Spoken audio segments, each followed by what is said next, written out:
એહસાન ચૌહાણ છે, હું મુસ્લિમ છું.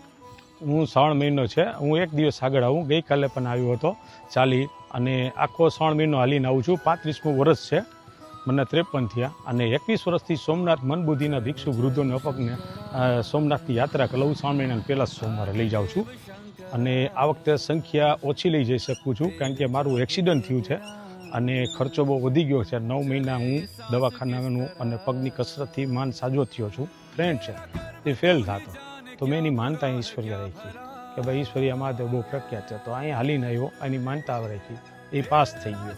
પછી મારા મિત્ર છે, એના બેન સાઠું માનતા રાખી, મેરેજ નહોતા થતા, તો એ પણ એના મેરેજ થઈ ગયા. પછી મારા સ્ટુડન્ટ છે જે કે ફોરેન જવા માટે કરતા હોય માનતા, તો એનાટું માનતા રાખું છું. હું જ્યાં સુધી જીવીશ અને મારા હાથ પગ ચાલશે ત્યાં સુધી હું શ્રાવણ મહિનો રહીશ અને ઈશ્વરીય મહાદેવ ચાલીને આવીશ.